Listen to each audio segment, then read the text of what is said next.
Ladies and gentlemen, welcome to another episode of The Flank. I'm joined by the one and only, the human turret, one of the best ARs ever do it. Give it up for Sam LaRue, the world champ, Octane in the building. We got some of the best announcers in the game, the world champ himself, Christopher Duarte, Parasite.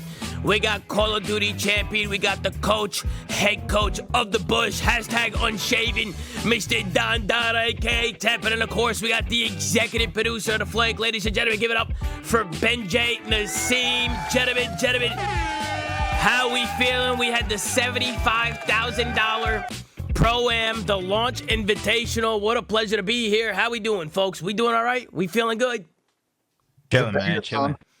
Man, what a pleasure to be here. Ben, I heard you got dumplings cooking up right now. Why are you cooking dumplings when we're about to start the show? I thought we'd be here for 5 minutes, man. I misjudged it. And, I was hungry and I didn't want to be irritable in the show. So, I fucked up, man. I fucked up. No worries, man. You're never irritable, Ben. You're always in great spirits. I'm always in a great mood on this show. Absolutely. Hey, shout out to Benjay. Thank you to everybody being here. Now, before we get today's episode going, I do want to let you guys know that today's episode is sponsored by Displate. If you guys use code FaZe for 37, you get 37% off 1 to 2 displays, 43% off 3 to 4 displays, and 46% off if you get 5+ displays. There's over 2 million designs at displate.com.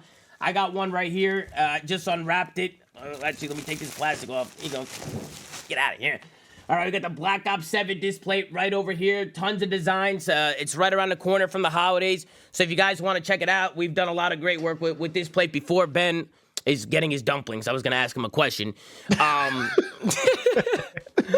But we were thinking about getting a display for Pat's setup because he has nothing behind him. So we were thinking about getting him something. But make sure to check it out, guys. Displate's got a big sale going on. All right, you get fast shipping. If you're wondering how you hang it up strictly from a magnet. So it's super easy, man. It's magnetic. It sticks right to the wall. You don't. So make sure to show some love, man. If you guys want to cop something, head over to displate.com. And huge shout out to Displate for sponsoring today's show. And like I said, man, there's over 2 million designs. So head over to the website. There's a lot over there. But Don Dada, how you doing, man? Thank you so much for joining us. Donnie, you doing all right? Yes, sir. I'm chilling. My team is in the qualifying match for that frat cup. I think it is whatever the 50K or 25K is. We just lost the first map, so I'm kind of watching that, but I'm locked in on the show at the same time. But yeah, besides that, I'm chilling. I like that, Donnie. I like that. He's everywhere. He's coaching. He's co-hosting. Right, hey, this guy's a legend. Hey, Duarte, how you feeling, bro? You doing all right, Duarte? Yeah, I'm good. Can't complain. Today's my first day out of camo jail. I've officially finished all the master camos, so I can fully put all my efforts into watching and playing competitive facets of COD. So finally, I'm excited. Today was my first day fully watching COD. Yeah, I like that. Nice. And it's great, bro. Black Ops 7 is super entertaining to watch. It's been awesome. Huge shout out to Shotzi for the raid. We just got a 10,000 viewer raid. Damn! From the GOAT himself, Shotzi, man. Looking like one of the best players in the game right now. Sam, how you doing, man? Thank you, Ant. I appreciate you, brother. Hey, good job. Congrats on the win, bro. Shout out to the ninja that he hit today. I'm sure we'll watch the clip. Bro, that's got to be the best clip I've ever seen. I'm not even trolling. That's got to be That might be the clip of the year in the first tournament of the year. Yeah, it actually might be. But good to see you, Sam. You doing good, Sam? You were raging a little bit about football today. Your team lose today? What happened? Yeah, go Birds, motherfuckers. Get shit on. Absolutely, man. Benjay, you slap yourself with those dumplings before you eat them? What's going on? They're great, Tom. They're great. I'm not slapping myself, but it was a good day. Unfortunately, Tottenham got smoked. The Giants trolled another game. Sports depressed me, but you know what didn't depress me, Tom? A good old-fashioned championship Sunday of COD. Yeah, I'm not going to lie, guys. It feels good to be back, man. I've been itching for some competitive COD all offseason, and to get a $75,000 tournament is incredible from the league. I think they're doing really cool things. And for those of you that don't know, this is a Pro-Am tournament, so there's actually 4 challenger teams that got to compete in this tournament as well. Donnie, I know your team competed in it. We competed in it as well with the Stallions.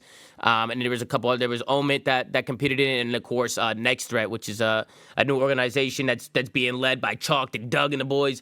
And they've been doing a great job over there as well. It's been really fun watching them play. I think Doug might even join us sometime during the episode. But I think how we're going to do today's episode is just go from team to team. We're going to take a look at the placements from this weekend.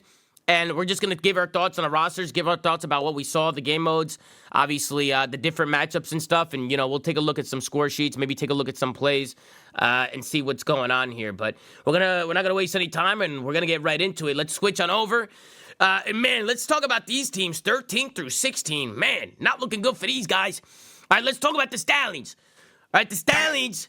All right, they lost to the two top three teams. They lost to G2, who got third, and they lost to Optic Texas, who got first place.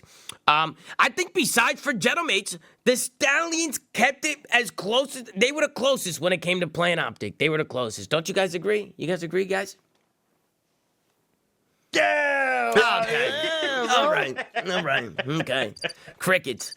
And then, of course, we had the Falcons, who got 13 to 16. They're going home with 0. All these teams are Stallions, Boston Breach.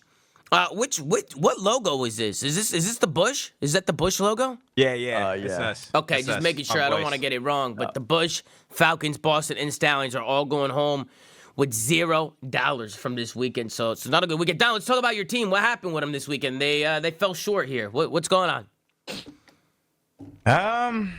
Well, we played Overload for the first time in both series, so that was bad. I mean, it's kind of our fault, kind of not, because like Falcons finessed us. We played them the day before, and we played them in all. I thought we were gonna alternate. We played them in all HPs, and then they wanted to play Overload after the Surge. So obviously, you know what happened. They just fucking chalked the Overload, so we didn't get to play. And then the Challengers players have been playing Overload too, so we basically had to win the series by forfeiting Game 3. That was stupid. But besides that, we just trolled. Really, we should have beat Thieves. First map, we choked like really, really bad. I mean, if we didn't choke first map, I mean, we won maps 2 and 4. So, But Game 5, obviously, once you get to Game 5 is the only thing that matters. In Game 5, they just outplayed us. Simple as that. They outplayed us. And then when we played Miami, honestly, we just got demolished, bro. Like, I actually have no clue. I had no clue, bro. We got 46 points. Like, I didn't want us to play that map, but like, they wanted to play the map. But like, every time we play Colossus right now, like, it like plays out the same way. That's why I know like we're playing it wrong. Cause like we end up in the same situation every time. Like we win like the end of the first P2, and then we just get fucking pissed on for the whole P3. Yeah. And then we just start running at the front of the hills. But like, we still played the map for some reason. So yeah, we ended up getting 46 points on that map. And then, yeah, I mean, next thing you know, Super's just fucking sniping the shit out of us on the map too. And when Overload, we forfeited. So, because we didn't play it. So, I want to circle back to that. So, no one in the Challengers scene this entire week of like 5 days of scrims, because there's a Challengers Showcase tournament. There's the Frag Cup qualifiers. It's obviously the first cup on the 5th. Nobody in the Challengers scene has been scrimming Overload. Maybe. I mean, they just chalked it versus like, we tried to play. Like, I will say we tried to at least play it 3 different times. We tried to play it versus the Falcons. We tried to play it versus Exceed's team. Then we tried to play it versus Brack's team. So, yeah, at least those 3 times we tried to play it, and we just didn't get to play it. So, that's, yeah. How stupid is the fucking Challengers scene, dude? Are you very? My bad, guys. The echo's coming from Doug's mic, by the way. I just dragged him out. Every year, I think it gets. Every year, I feel like there's a chance it gets better. Every year, it fucking gets worse with these same fucking groups of people. Like, was moved to your channel. bad for y'all because it sucks coming in this that there was just no reps in the mode. There's a lot of people in Challengers that don't really take it serious. Like they just compete for like what's it like on the side, and they just don't put any effort. And there's actually people that are trying to like still make it. Go ahead, Donnie. What are you gonna say? Oh, my bad. I didn't want to cut you off. Just to play devil's advocate. I get why some of the Challengers people don't play it, because they're kind of like, when you're at like, especially the bottom tier Challengers, like obviously the Stallions got an invite, we got an invite, Mick got an invite. So we knew like we're gonna play against pros. So like there's something we need to prepare for. The other bottom tier Challengers, they're kind of just in like a, what's the word? Like a zone where they're just waiting to hear like, what's the actual rules we're playing? What's the actual maps we're playing? You know what I'm saying? So they don't like waste their time almost. Like that's the way they're viewing it. You know what I'm saying? They're viewing it like, we don't even know what fucking maps we're supposed to play. So why the fuck are we playing the mode? You know what I'm saying? So that's why like they're not playing it. Oh yeah, Limbo, yeah. They could just turn on a fucking Twitch stream of watching one of these pro teams play, and they know the maps are at least probably playing. Well, I'm just saying the rules, like even how Scrap was in the chat, like the rules are extremely wishy-washy right now. Like The other day, we scrimmed the other day with we played Falcons that day with snipers, right? With snipers and smokes. And then we played LAT the next day, and they asked us to not use snipers and smokes. You know what I'm saying? And then we played the pros. We played the pros, and then the respawn delay was increased. I don't think the players like complained about that, but that still is a difference. Like we've been playing 2.5, and then the pros, I think they played 3 seconds in hardpoint. This like the rules are changing every day, so I get why like the challengers players are like. Fair enough.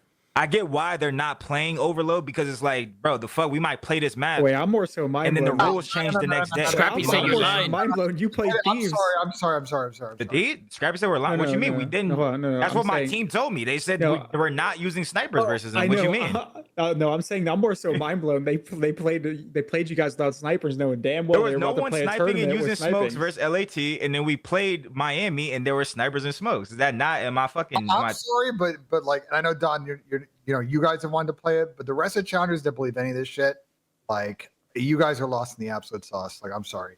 It's because the respawn delay might change, the bomb carrying of a pistol might change. You still want to learn the maps. Still want to learn like how you want to move people around the map and like come up with concepts. Waiting until the fucking after Thanksgiving when you're gonna have 4 days to play the mode before the first cup seems like a pretty stupid way to get top 28. I don't know. Maybe I'm wrong.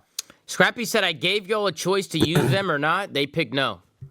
Damn. This is Bro, Scrappy they said. asked us the question if we want to use it, and okay, whatever I'm saying, I don't give a fuck who chose it because the team chose it. I just pulled up. Yeah. I don't give a fuck who chose not to use the sniper. I'm not saying, oh, we chose snipers because they made. I don't give a fuck who made the decision. Well, listen. What I'm saying is, I don't fucking know. What I'm saying is, we played different rules 3 series in a row. Mm-hmm. That's a we played Falcons and S&D with snipers and smoke. Kismet was literally fucking frying with a sniper every round. Then we play Thieves. There's no sniper, no smoke. Then we play Miami, and there's a sniper and smoke. That's all I'm saying. That's what happened. Yeah. That's literally what happened. Whoever is the reason for that happening, I don't give a fuck. What the hell? Well, while You we're give a fuck on the who's conversation, to blame, nigga, that's what happened. While we're on the conversation of snipers and smokes, and huge shout out to Doug Sensor Martin in the building from Next Thread. Doug, thank you for joining us, Doug. I only dragged you out because you were echoing, Doug. You sound good now, Doug. How you doing, Doug? You doing good? It's a pleasure, Tom. Doing good. How are you? Oh, man, Doug. I'm doing great, man. Pleasure to see you, Doug. Pleasure to have you here. Your man. hair looks phenomenal, I have to say. Thank you, Doug. Thank you, man. I've been growing it out, but, everybody's yelling at me to cut it, so, I might need to cut it. I don't know. But, Doug, it's a pleasure to be here. Doug, how you like playing? You happy to be back with Next Threat and doing your thing, or what? It's been great playing. It's been really fun. I was depressed when I wasn't playing. It was very sad. It's a lot more fun. It's a lot more enjoyable being a part of a team and getting better every day. Yeah. Just working with guys to get better and become champions, go to the league, etc. Hell yeah. Just setting a good day every day and just trying to be the best we could be every day. It just feels good. I love that. I didn't see Next Threat on this list, though, for some reason. Where's Next Threat on this Breaking Point list? I don't see Team it. War. Team War. Yeah, It's Team War? Oh, okay. They had the spot since the EWC last year, and they asked us to represent them for the tournament, so we said yes. Okay, that makes sense. Well, it's good to have you, Doug, while you're here, while everybody's here. I do want to go back to the convo we were having about the snipers and the smokes, because obviously there's been some back and forth. We obviously got a good opportunity just to see snipers and smokes, really, throughout the whole $75,000 Pro-Am. We got to see it during the Flank Invitational as well. What do you guys think about it? Like, do you guys enjoy watching it? Do you guys think it's cheese? Like, where's kind of everybody's heads on it? Because in my opinion, I actually thought it just made the game super exciting to watch. I thought there were so many great plays, and then there was a lot of times where people were trolling as well with the snipes. So you kind of get a little bit of both. I just think it adds another element to the game. And based on the consensus that I've seen from the community and from my chat, it seems like people love watching it. It leads to just so much more exciting moments. But what do you guys think? Ben, we'll go to you, and then we'll work our way down. What'd you think, Ben? You like it? I think it added a fun element to your point. Like, I think we'll get into the nitty gritty of both, but I think Don and I were kind of talking before the show. I think one result you're going to see what's sort of the power of the snipers. People are going to get better with it. They're going to get more like up close shotgun, like tough angle kills. And on the other end, like we saw a lot of snipers holding pinches, especially in search. And I think those are fairly exploitable teams that want to bang out lanes and force trades. So we'll see kind of how it evolves. I hope at minimum that they at least try this for like an entire stage and doesn't get like instantly GA'd before Thanksgiving. But yeah. See what happens. What about you, Sam? You liking it or what? Yeah, I'm always a proponent for snipes. Every year that it's been up for debate, I always argue for them. we've played with better versions of the sniper that are in this year. I get that it's a problem for players. I understand that people think it's good, especially with how good the pistol is this year. But I mean, I think it's just something that our scene needs, bro. At this point, I think they should just shut the fuck up and play with it. Yeah. Don Dada, you liking him or what?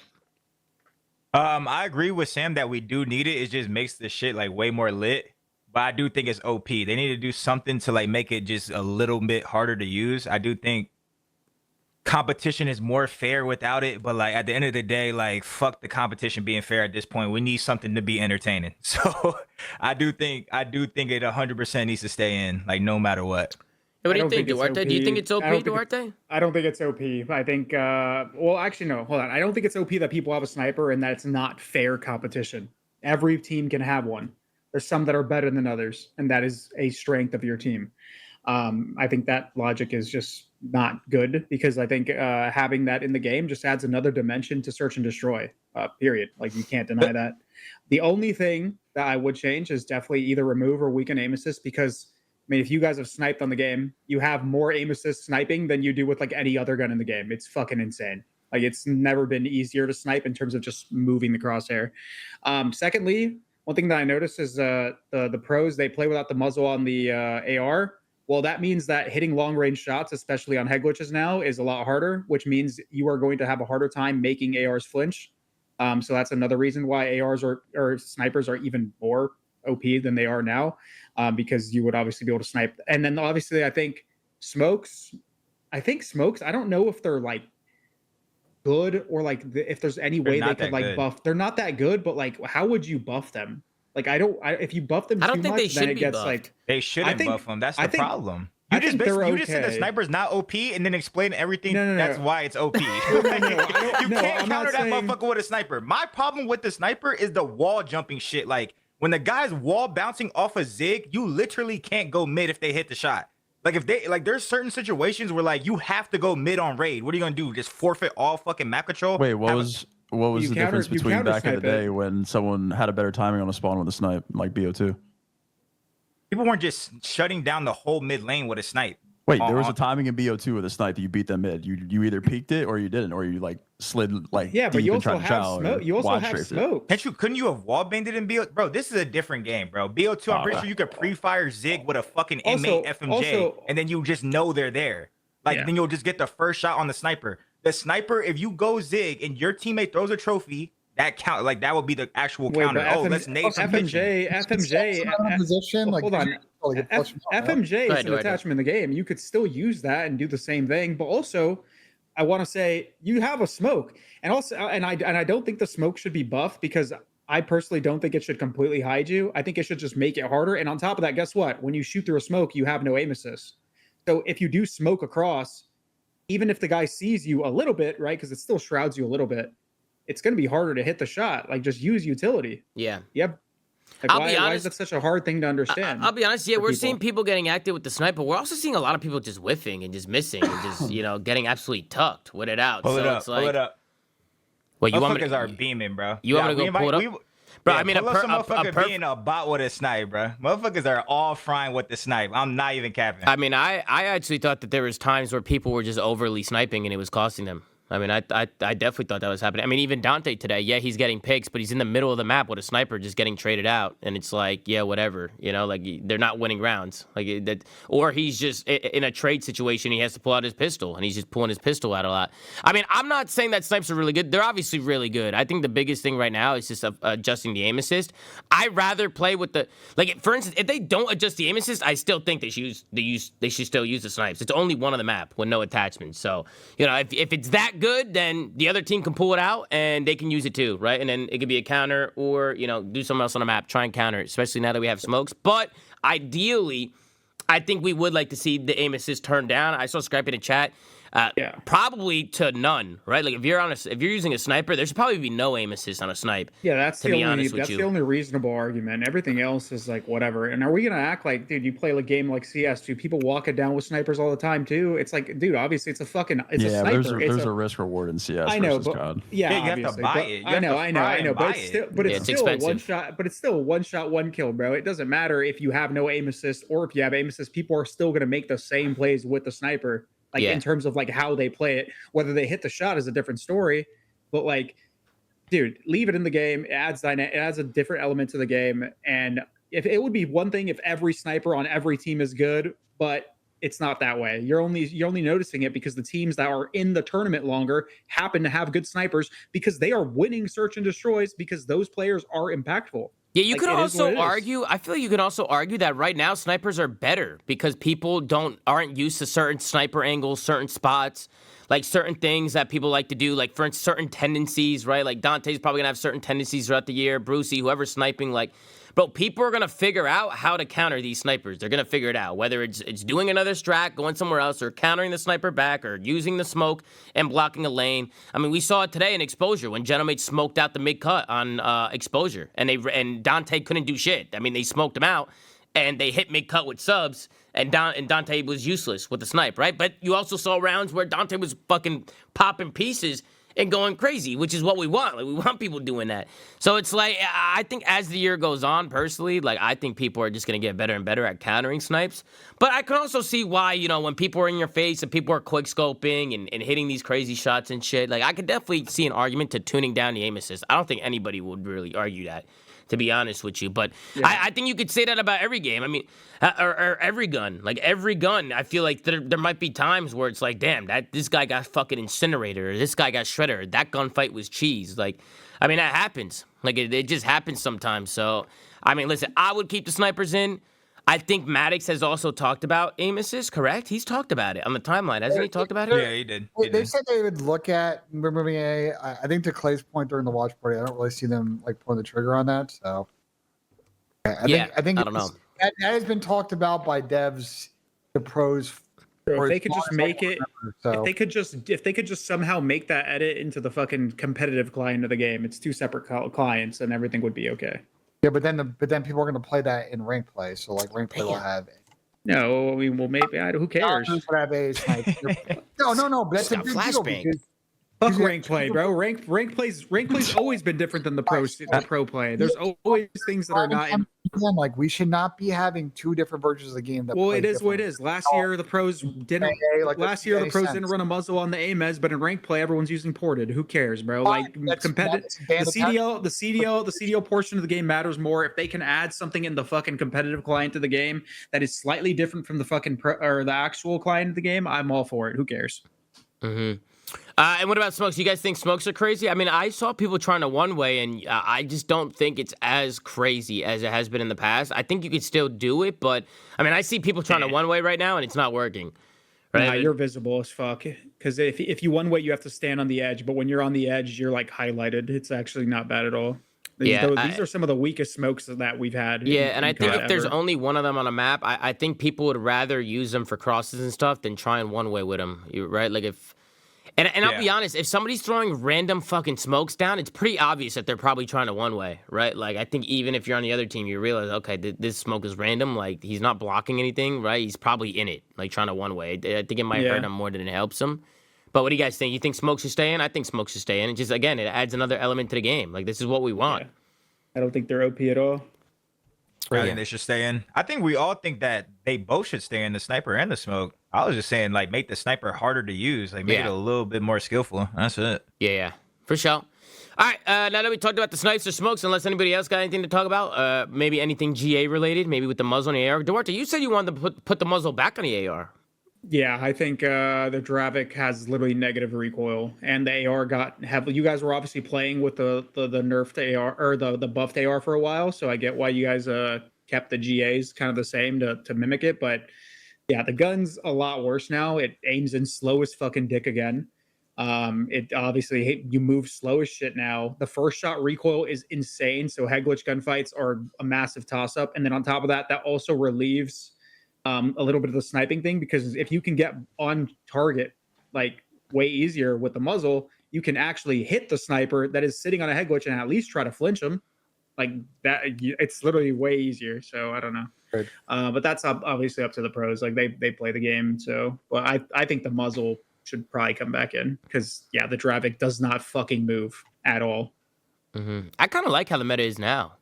I don't think it'll change like anything. Like I think if you add the muzzle, it's not gonna like Yeah. do anything Because different. they haven't used the muzzle with the buff subs yet, right? Because they had taken the They muzzle haven't, off, yeah. and then the subs got buffed, and then, you know.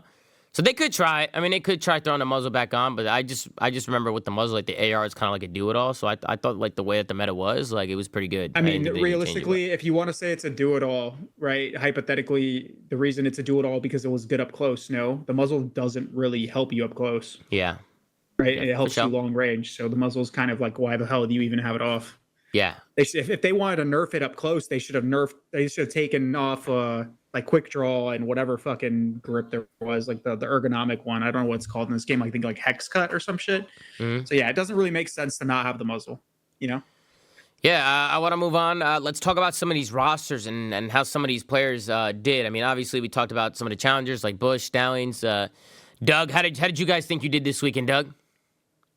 I mean, not too good. You know, top 12 is top 12. You know, Yeah. 16-team tournament, top 12. Not last, though, Doug. Not last. Yeah, but if you're not first, you're last. It's true. You want to know who got last? The Falcons, because y'all fucking shit on them up top, Doug. Let's talk about this. Doug Spencer Martin top, and the boys took down the Falcons, man. You got Celium, Exnid, Kismet, and Pred getting last place here in the $75,000 Pro-Am. What did you guys think about the Falcons? Because I'll be honest, recently, it's been looking pretty rough for these guys, man. I mean, I beat them. I mean, I beat him in That's never good.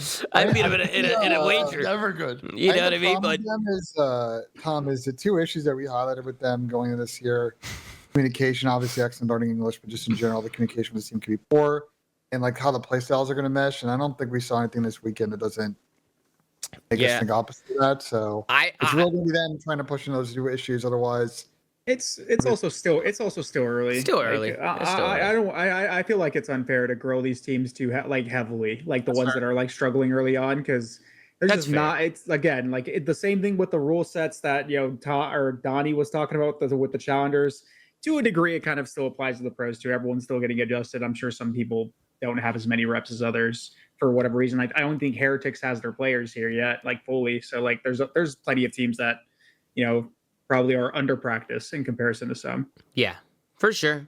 We still get a pretty good understanding, though. I mean, it's just initial thoughts. You know what I mean? I do want to get like the initial thoughts of people. I mean, Sam, what do you think so far of the Falcons? Like, where's your head at with these guys? You think these guys are going to pick it up throughout the season, or you think it's going to be a rough season for these guys? I mean, I didn't really like the team composition when it got announced over the offseason. I was pretty low on these guys for the last couple of shows when we talked about them. So, I mean, I didn't expect them to get literally last, but I wasn't really high on the roster to begin with as it is. So, I mean, I expect them to be up and down throughout the year. I don't really think this is ever going to be like a consistent Sunday team. Mm-hmm. Yeah, for sure. What about you, Dundada? Any thoughts on the Falcons? They looked good in scrims versus us. But I feel like they're just gonna be like a 7th, 8th seed. I mean, bro, like honestly, just seeing MC on this team, it just looks so weird. I'm not gonna lie. Like I feel like it didn't seem like the announcement and shit. Obviously, he's getting the bag, but just like seeing the names in game is like, holy shit. Like you're not playing with NPCs, but like you like low key like.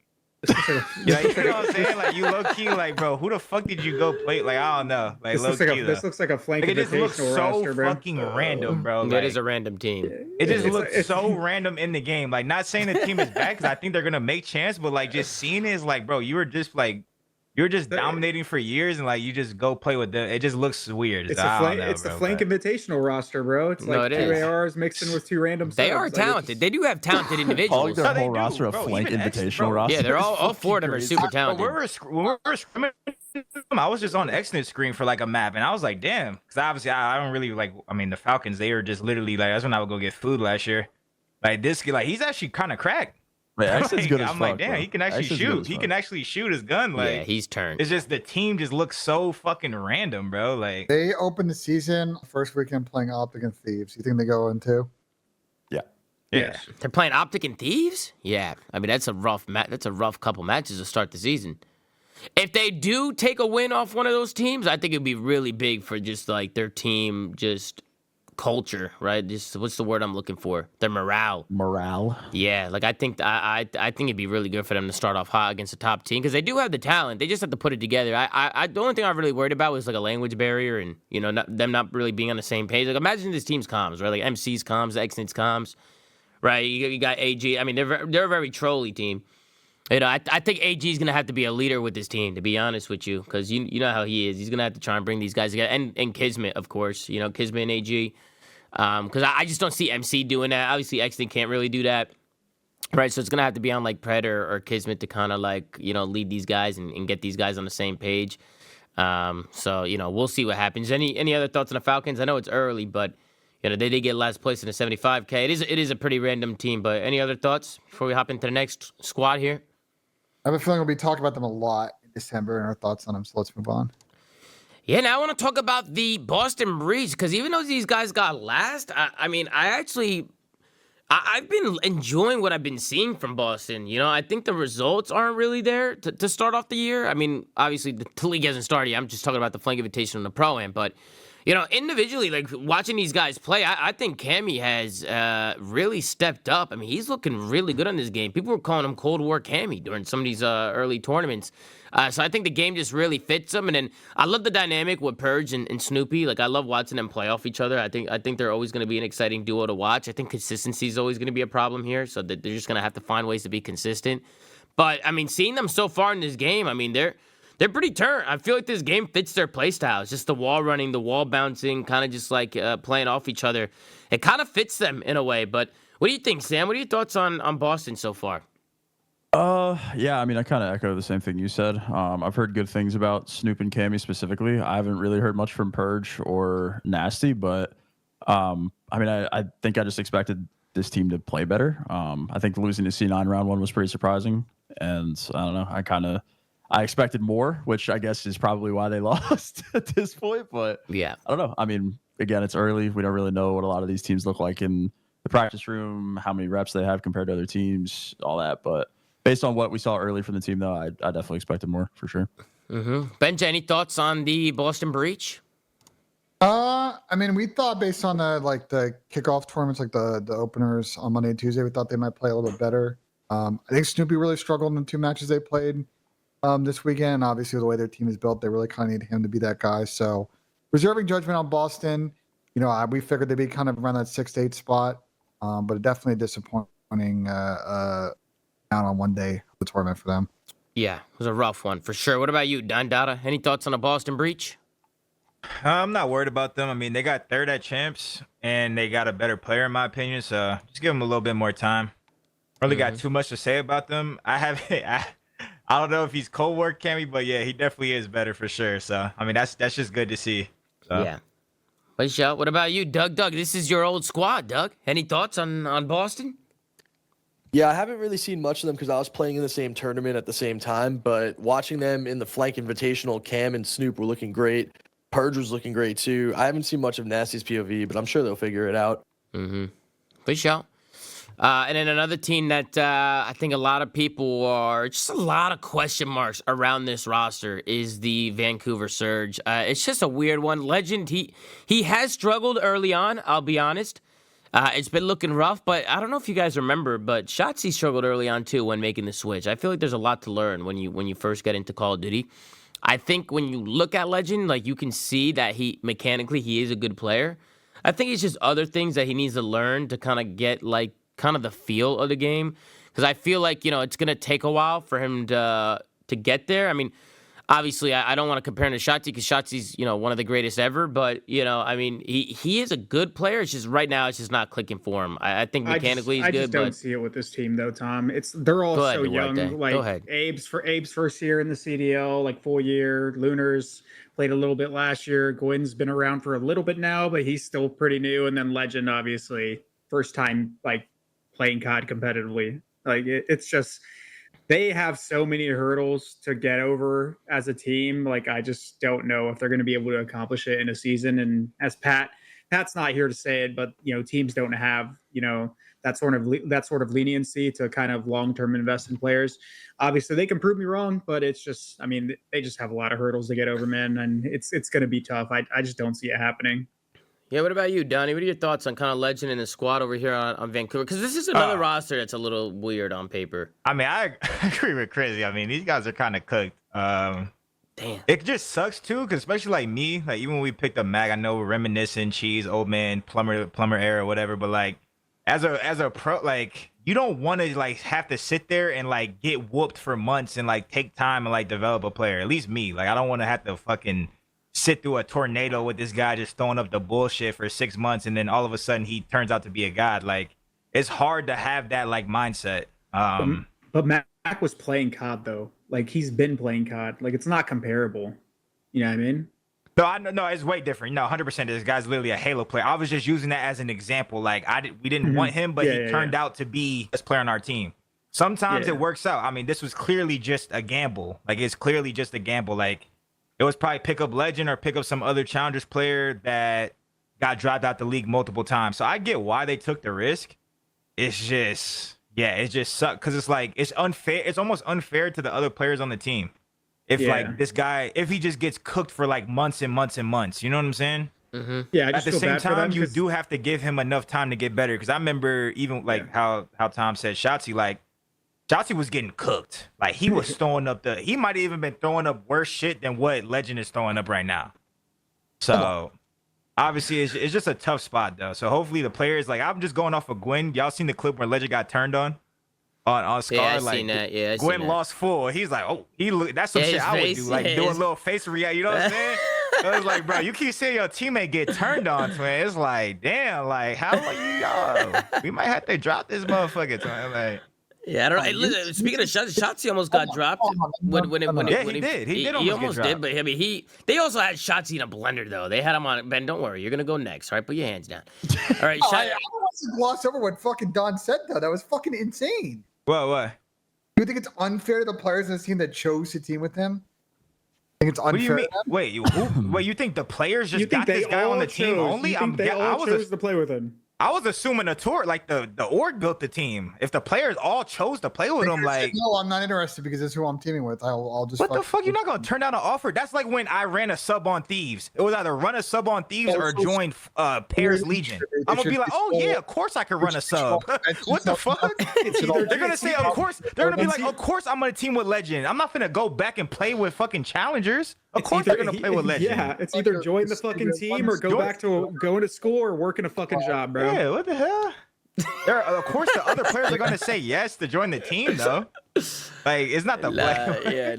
These guys knew what the roster was gonna be before they signed the fucking contract. No, I'm saying, you're not understanding what I'm saying. I'm saying, like, yes, they have Ben, hold on, no, I'm not gonna let it slide. Ben, you are saying this. You are saying this about them, but when somebody brings up that whole thing where it's like, oh, if you get a contract in the league, it doesn't fucking matter. You take that shit. You are the first person to say you take that fucking offer. It's the same fucking situation. Yes.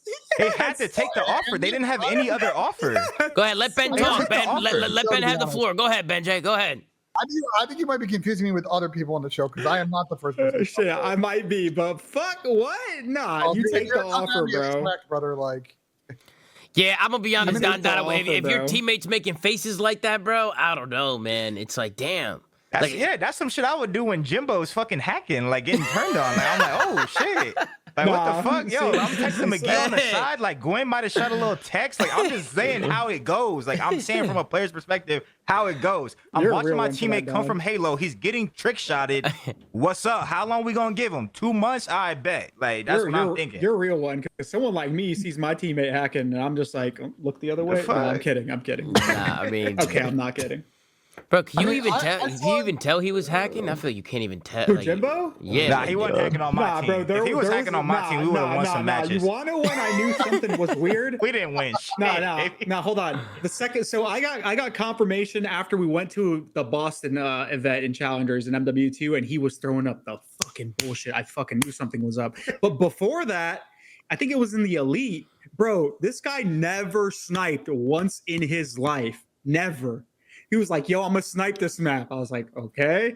Puts up 15 fucking kills, not missing a shot. I was like, what the fuck? I knew where everybody was. Yeah, I will say, with this Vancouver roster, I do feel bad for Abe. It's kind of like his first official team because he came in last year towards the end at EWC, got a top 3 placing with the Toronto boys. But I mean, this is kind of like his first official team, like first start of a season, kind of like his rookie year. Right? I mean, it is his rookie year. Right? I mean, this is just not a good team to be on for your rookie year. I mean, it's got to be pretty difficult, you know? So I don't know. I feel bad for them. Hopefully these guys can prove us wrong and just go crazy. I mean, I was even surprised to see Lunars on this roster. It's just so weird. This is another roster like Falcons where it's just such a weird group of players coming together. That's got to be a Gwyn thing. Gwyn and Lunars have been like a part of that circle for so long. I actually think Lunars has been looking like one of the better players on this team. I actually think Lunars has been looking good, to be honest with you, compared to the others. I mean, I think Lunars has been trying to like step up and like get something going here. He was in a weird situation last year, bro. It's a weird team because it's an org that doesn't want to invest more in the scene. They're just wasting everybody's time. I'm not saying these players are wasting their time. I'm saying the custodians of this squad are wasting everybody's time.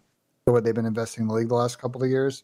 Also, the last thing I want to say is what controller does Legend use right now? Because I'm not no little guys. Oh, hell nah. That shit does not matter, bro. I did see somebody was talking about that. There was a clip of Shotzi talking about Legend, how he's using an Xbox controller. No, it does matter, as a controller connoisseur, as long as he's using a controller that has a 1K or higher polling rate, he's okay, bro. Like, and they have those. Does an Xbox controller do that? Does an Xbox controller do that? Game Sirs, which are pretty popular in Halo, I believe do. So if he's using that, he's fine. If he's using anything else, like a PlayStation controller, he's fine. As long as it has 1K polling rate or higher, he's good. You know we're getting cooked if we're checking your form, bro. We're checking your form, bro. He's getting cooked, bro. We just gotta get off this guy, bro. Give him some time, bro. We're checking his controller, his sticks. What sticks let him rock for a little bit. Freaks? Oh my god. Does he have a pillow under his shit? Like he's getting form checked, bro. No way you're calling out 2 real. Yeah, 2 reals to go. 2 reals to go. 2 reals to go. Is he still using that pillow? Yeah, I think so. Wait, how's he doing hear that? Me out. It's not bad, bro. Like if it's like the same feeling of putting like your arms on your desk, but without that like wrist pain. Like you still get the floating. Like you get some stability, Tom. Let me tell you. I mean, yeah. I mean, maybe, but doesn't the only thing with the pillow is I feel like the pillow would feel different every day. Every day, I feel like it would just be. I mean, that shit's gotta be worn in, bro. He's beat that shit to the ground, bro. That shit. He's molded to his pillow. Yeah, he's one with the pillow, bro. No, he's one with that shit. Do you think when he goes to the toilet he leaves the pillow, or does he like bring it around him with his like wrapped around his waist? There's no way he's bringing that shit to the bathroom with him, bro. There's no way. He leaves but here's the thing: what if he loses the pillow, or if somebody robs the pillow? See, personally, I would take that shit to the toilet, bro. Like it gives me something to brace myself in case I got a stinker. Yeah, I don't know about that, Duarte. Let's go on to the next team. Because what the hell is this guy talking about? We got the Miami Heretics coming up next. Now, I will say, Trakes didn't play, right? Trakes, he's still stuck in Argentina, which, I don't know. I would think that at this point, with such a long offseason, that visas would be taken care of. But maybe because Trakes was one of the last people on the team, maybe that's why. I mean, I would have loved to have the Miami guys in the Flink Invitational, but, you know, with all of them just out of the country, it just didn't make any sense. But what do you guys think about this roster? I know Trakes didn't. Did he play? Did he play in the no, pro? He didn't play. No, he didn't. He didn't play. He still has his passport to come back, and then he's gonna fly over. Yeah, so hopefully everything's okay with that. So I don't want to talk too much about Miami since we didn't really see them play as a full roster, and I know they play with Eric Boom, but I actually think I think Trakes is a really good player, but I feel like they're gonna miss his presence if he's not in there because I think Trakes will actually bring a lot to this roster. But I mean, we could give some initial thoughts. How do you guys think Miami's gonna do this season? I mean, we haven't really seen much from them, and I do think they're gonna be a little behind when it comes to practice in terms of like practice and like reps. I think when it comes like day one, like. I don't know, man. Like they need to get this guy here immediately, and bro, they need to get to work, bro. Because am I the only one who feels like you could kind of get lost and get behind a little bit the first couple weeks? Yeah. This is one of those teams where I'm very curious. A lot of the European teams we've talked about this in the past. After the second week of the league, they go home for Christmas. They don't come back till the beginning of January. This team, depending on how things go, might be put in a little tough spot with that because they've now missed like 2 weeks on this side, and I don't know when they're gonna start scrimming with this full team. You're gonna lose. I think at least Wednesday or Thursday for most teams for Thanksgiving. So there's not that many days this week. You're even going to get full practice, assuming that you were here like tomorrow. So honestly, after watching the game though, if these guys like catch up, like, you know what I mean, get that like natural chem they have, bro, these guys could be fucking filthy at this shit. They actually could. With the way the pace of the game is and knowing Treyx, like how fast and aggressive that guy is with like an SMG, like I think these guys could be gross. Yeah. Anybody else got anything? Sam, you got anything to say about Miami? Donnie? No, I don't really. I don't got too much to say. See their whole team, you know. I don't got too much to say, but I do think they looked good for like not playing. Like they actually looked really good, and I do think they should. I think they have higher ceiling with Trakes, But I think they should at least sign Eric Boom like as a substitute. Just have him just in case. Mm-hmm. Especially because he already has like really good chem with the guys before. Yeah, it's a good Like, sub to have. It's a good substitute to have. I mean, They didn't play bad with him, so. No, not at all. Doug, you got anything to say on Miami? Is Doug still there? Is he gone? I think Doug. His mic's muted. I don't know. Oh, his mic's muted. Oh, there we go. Oh, he just muted out. Oh, he's gone. here. He's here. No, you guys covered everything. It's hard to say in the beginning of the year when you don't know what the team looks like when they don't have their like full roster. So since Trakes isn't on the team, it's kind of hard to say anything about him. Yeah. But Scrappy is rage baiting the chat right now, by the way. This guy is... It's working so well, knows too, what bro. he's doing. Chat's fucking eating it up. He knows what he's doing. He knows what he's doing. Chat's eating it up, bro. All right, let's talk about the Carolina Royal Ravens. We got Craze, Lurks, Nero, and Slasher. Last year, I had made a statement in the beginning of the year saying that Carolina would be dog shit, and that went on to be true because they were dog shit.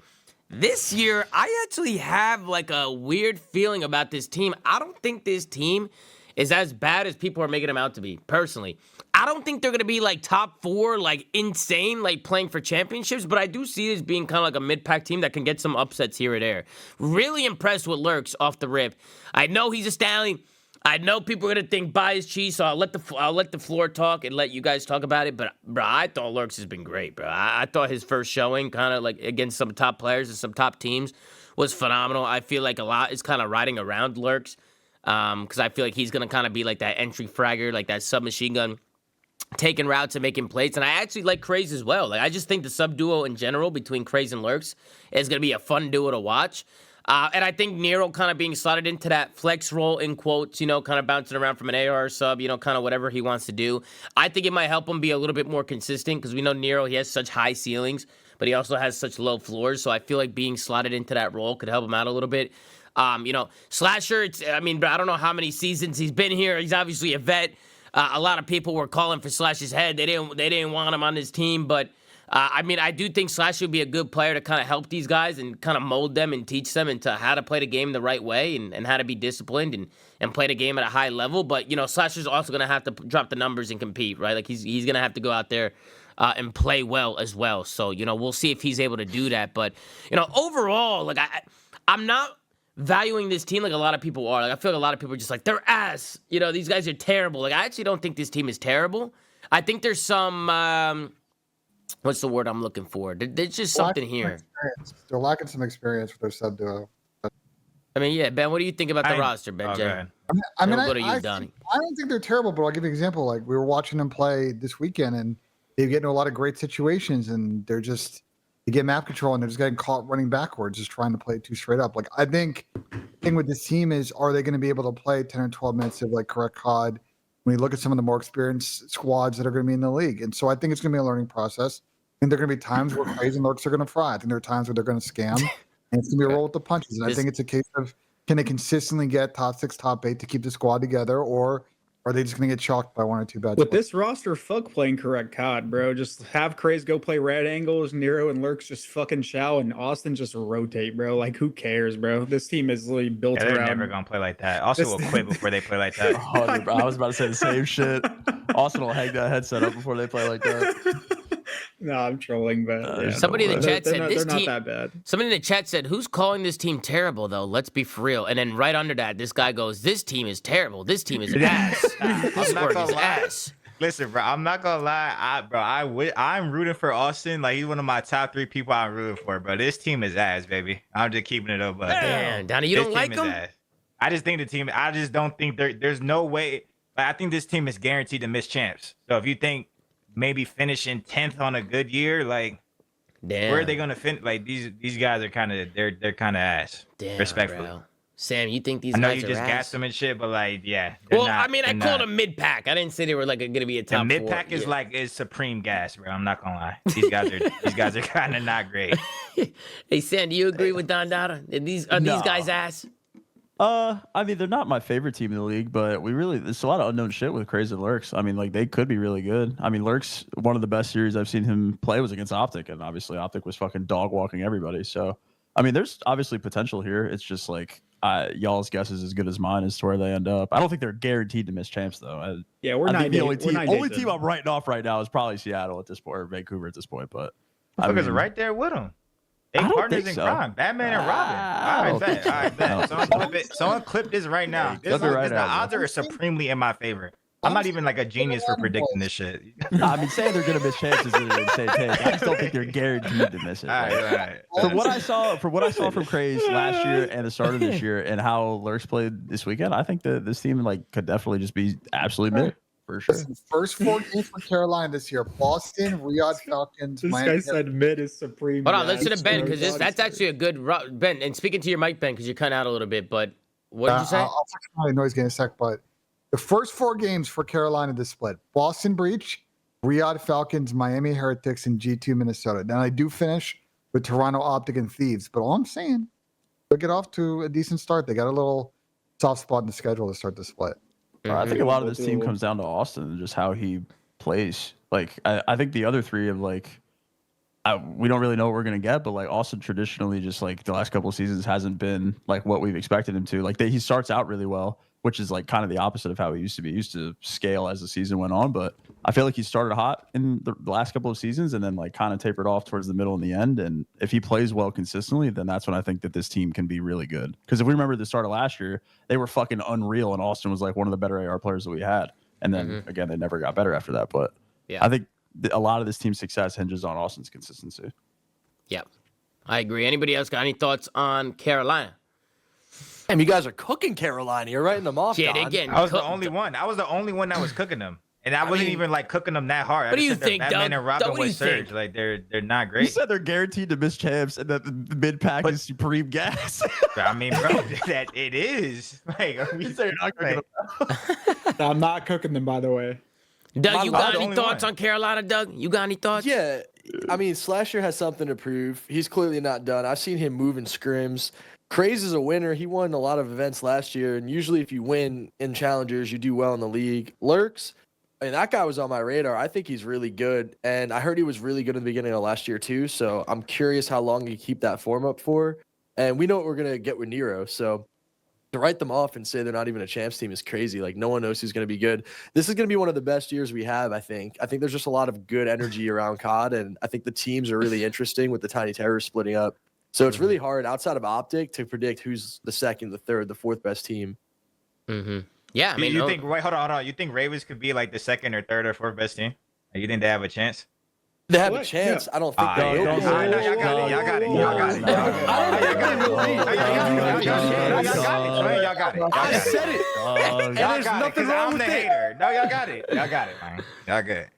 all right. Good. Well, Doug's got Next it, team, bro. sorry. Doug's got I do it. want to move on to LA Thieves, but before we move on to LA Thieves, guys, the new merch is now available. If you go to ZOOMAFIA.gg, you can get a Salutely hoodie or a Salutely t-shirt. We also got the arcade tee. We got different designs. It's only limited, so if you guys want to get it before Christmas, make sure you get it while you can.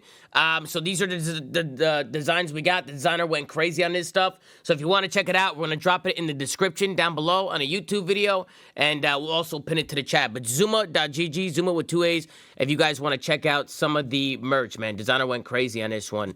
And don't worry, we're going to get some stuff for all the flank guys, too. I know some of you guys were asking for some stuff. We could get you guys some care packages and stuff. And I got one right now. I'm wearing the hoodie right now. You can see I got the flank hoodie in the back. Absolutely. But Zooma.gg if you guys want to cop the merch. It is out, and it will be limited, guys. It won't be out forever. It'll probably be out for a couple days, and then we're going to take it down. So make sure to get it while you can, folks. But let's move on to the LA Thieves and see what's going on here, folks, because we got Scrappy in the chat. And LA Thieves, man, did not have the best showing to start things off in a $75,000 pro-am. We got Hydra, Kenny, Scrap, and Abizi. I was actually one of the ones when we were doing a tier list episode that I took him out of the S tier. I said, I don't know about this roster. I personally have him in the A tier. I don't know if they're S tier yet.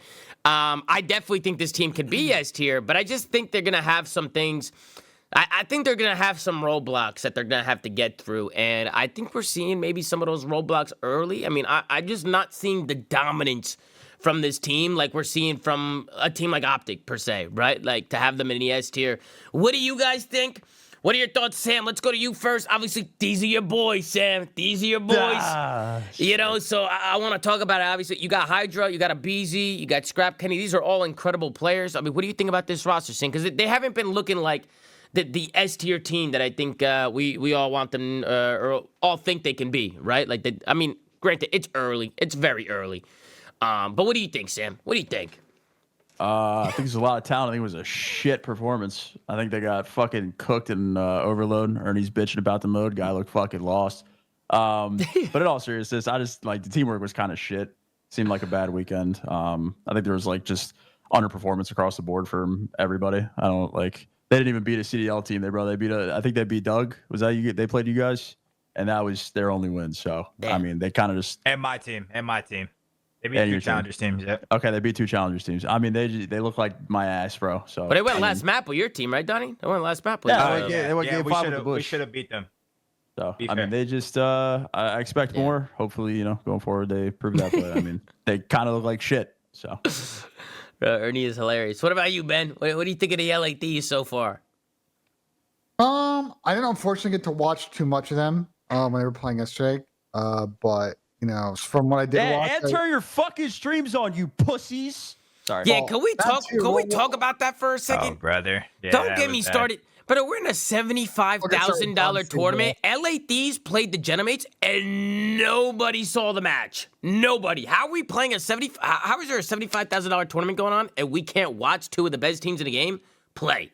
Like, that's crazy. Didn't turn it on either then, too, that is great. Yeah, fuck Genomates too. What are they doing? Why is nobody streaming? You saw Jersey Jerry. You saw Jersey Jerry with the Bush. Don, you saw your owner, right? Jersey Jerry. You saw the video he put out. He was pissed when Bush wasn't. Donnie's team too. We had to go full blown soup mode. Like, I had to have my first soup moment and like force these guys to stream shit. Like, bro, like Donnie telling TJ Howley to turn bro, I just think, like, if you're gonna argue comms, you can mute the comms. It's not a big deal, right? And there's nothing special about anybody's POV that it can't be streamed. Shotzzy streamed the whole fucking thing, and they won the tournament, right? So it's like, bro, I just can't believe that for $75,000, every team, it should have been mandatory. Like, everybody should have been live. I don't understand. There's a fill out a form, man. It's so hard to just type some letters on a page and hit enter. And I mean, listen, I do think that the CDL should have been in every game. There should have been somebody in every game, and maybe could have had like multiple streams and stuff. I think that could have been pretty cool. But even for the players, man, I mean, but the players should all be live and should all be showcasing like their streams. You don't need comms, you don't need a webcam, you don't need any of that stuff.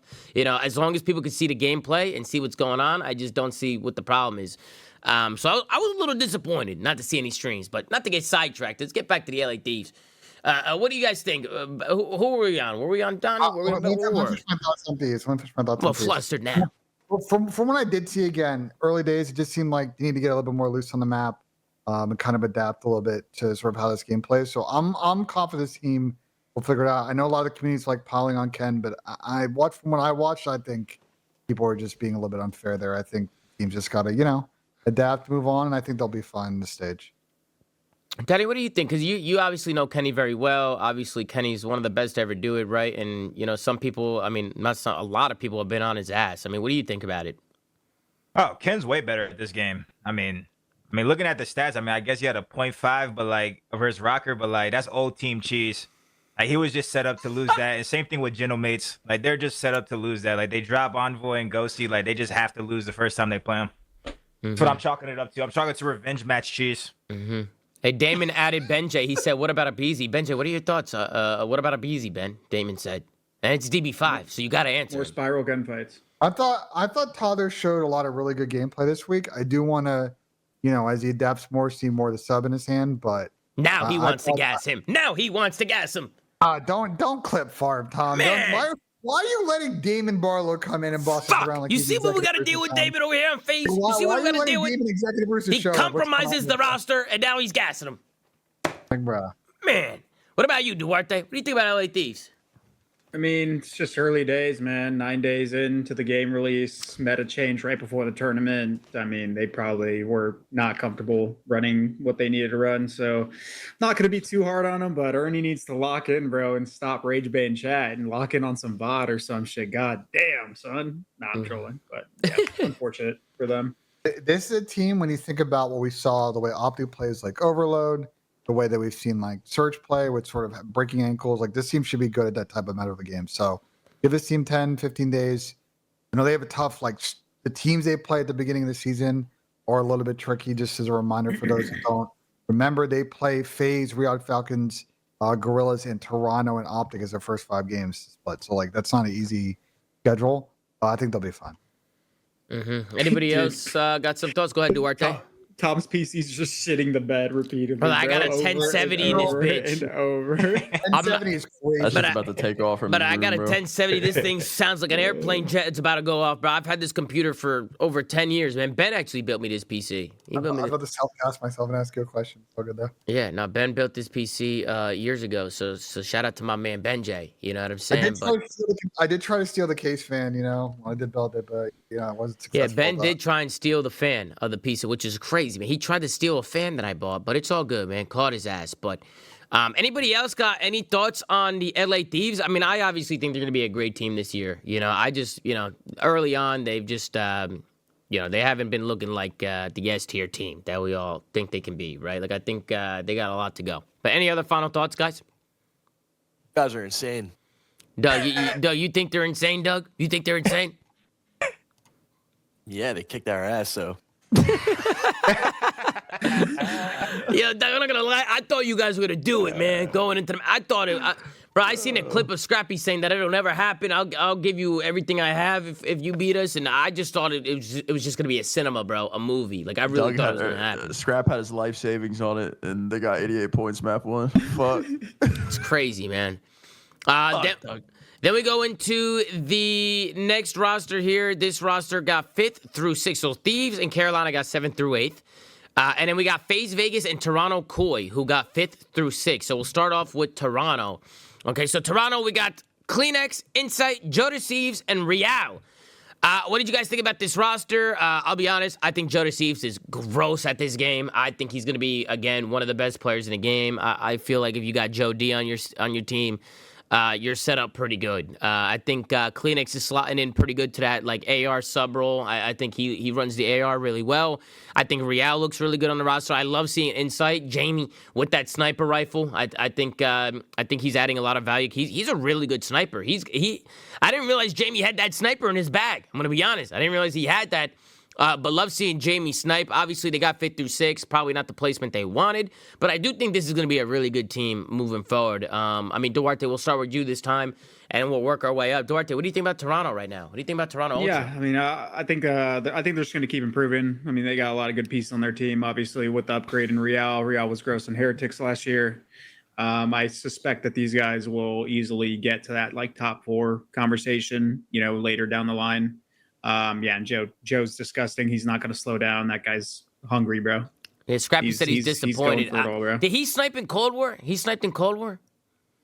Well, no one sniped in Cold War. Yeah, I was about to say. So where did Jamie, where was his snipe? Because Scrappy's he sniped every year that it's been in, though.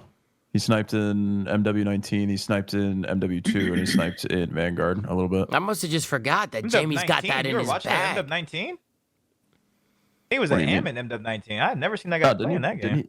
He was on Toronto. Yeah, he was on Singularity. Or Singularity? Yeah, he's always been a sniper. He sniped at BO4, I'm pretty sure. Really? I just don't remember Jamie having that snipe in his bag. He's got the Jamie lore, bro. But I love seeing it. I mean, he was hitting some shots. I mean, he was doing his thing. But Dandana, what do you think about Toronto? I think they're a solid team. They're gonna be pretty much what they were last year. They might get top 3 a few events. Top 3 through 6, they're around in that range. I feel like they have a chance to win, but not yet. I mean, I would have to see someone get I don't know, shit really clicking and firing out all cylinders for them to win. But I think they're a really good team. I don't have nothing bad to say about them. Ben J, what about you? The one takeaway I have from this team this weekend on Breaking Point right now, I don't know if this is correct, but a tickle? Yeah. We've seen a lot of main ARs kind of lead their team in damage per 10. Jamie's actually the lowest on his team in damage per 10 per hard point. So again, we've had these concerns about Insight's inactivity in the way that he plays and respawns. Want to see him make an improvement of that, or fast a game like this, it might get exploited a little bit too much. All right. I think we've had this conversation about Jamie for the last 4 years, and I mean it's probably prevented them from winning, but they're still at least consistently in a high spot, on the rest of the leaderboards. What about you, Don or Sam? What are your thoughts? I mean, kind of what you guys said. I think Toronto's going to be a good team throughout the majority of the year. I would probably have them in the same realm that they were last year, just like end of Saturday, like maybe a handful of Sundays on the season. I do think that this is going to be a good S&D team. I think Joe, Toby, and Jamie are going to be really good at Search this year, along with Real, but I just expect the other three to be good at the mode. I think Hardpoint is going to be a weakness for this team. Again, I really view them the exact same way I viewed them last year. Mm-hmm. And then Donnie, did you give your thoughts? Yeah. Did anybody not give their thoughts? I'm switching PCs. I gotta switch over. Hey, Dougie, any thoughts on Toronto Ultra? Yeah, those guys are insane as well. They played though, bro. That can't be bro. Hey, Don. Doug is hilarious. That's a good one. Yeah, These guys are insane. Dude, I need to switch PCs because, man, this PC is about to blow. Might be time to retire, Tom. Had a great run. But... Yeah, no, it had a great run, and I don't know, man. It might be over with this PC now. But I'm gonna swap it over, guys. I got another PC. Luckily for you guys, I'm on a dual PC setup. So let's bring you guys over here. Next in line, we got FaZe Vegas. Now, a lot of people, they don't like the FaZe roster. Let's just not sugarcoat. A lot of people don't like this roster.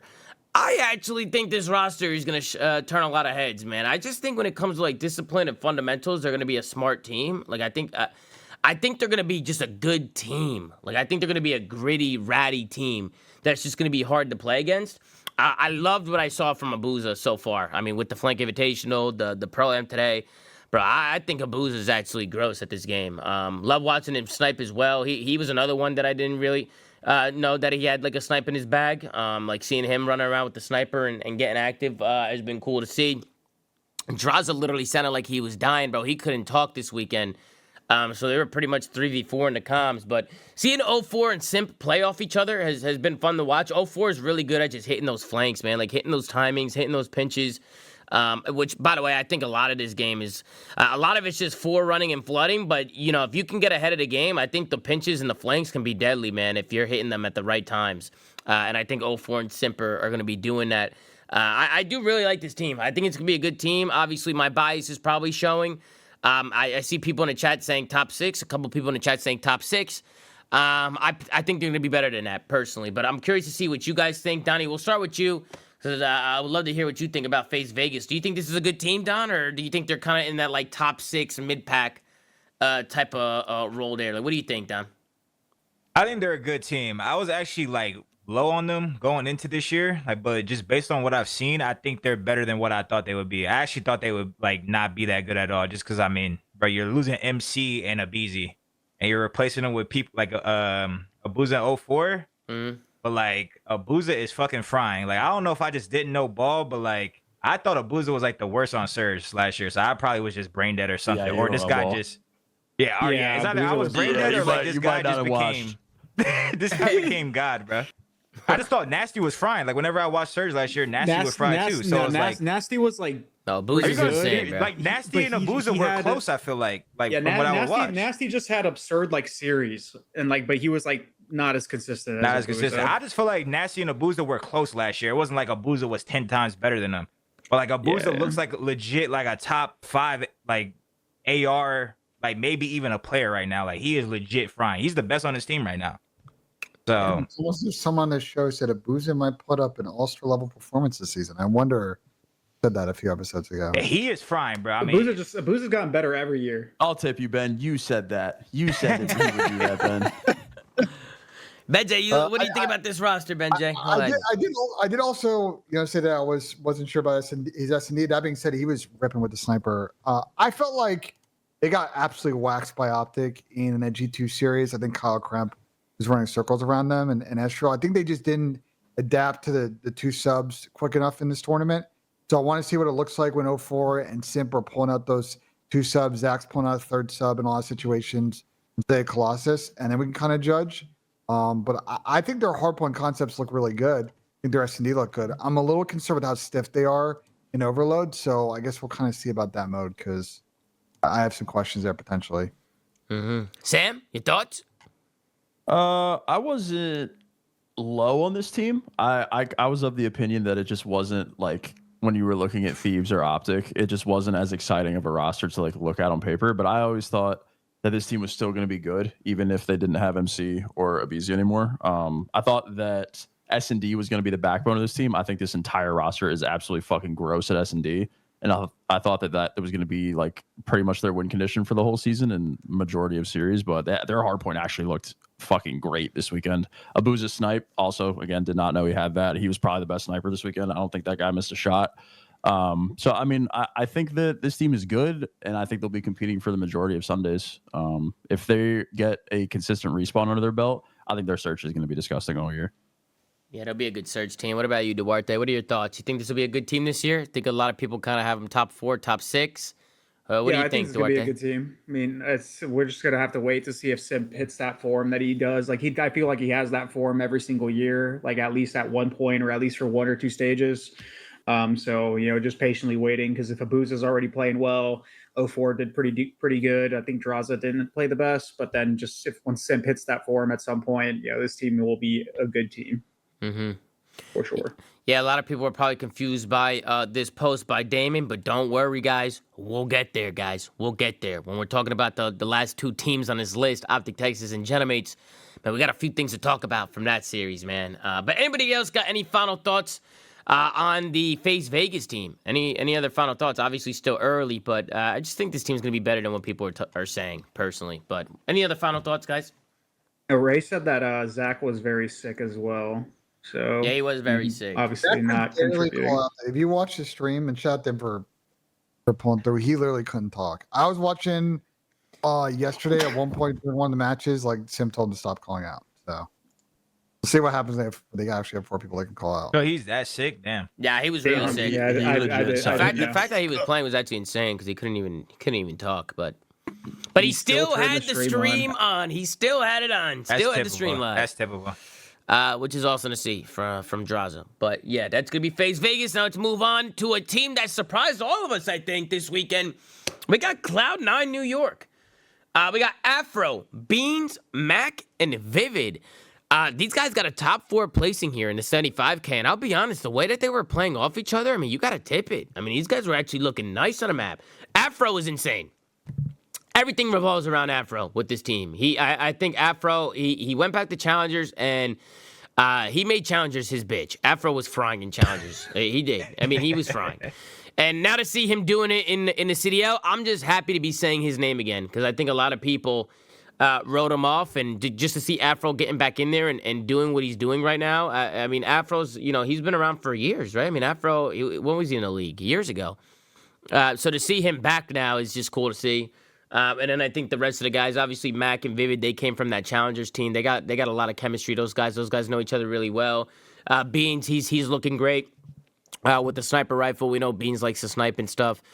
So just seeing the chemistry with this roster was cool to see. They actually impressed me. They were a lot better than I thought they were going to be. So I was impressed by Cloud9. But Ben, what did you think? And we'll work our way down. What did you think about this roster? They had a good showing this weekend. I think they honestly played a lot of Colossus S&D and kind of just ran on that map. So we'll see how people adapt to that. I want to see a little bit more from them against the top teams, because we do have some concerns about slaying. But listen, the one thing I'm not concerned about, after was frying last season, wanted to see him back in the league. And yeah, to your point, he was definitely cooking during this tournament. Yeah, it's gonna be one of those things, kid. My fault.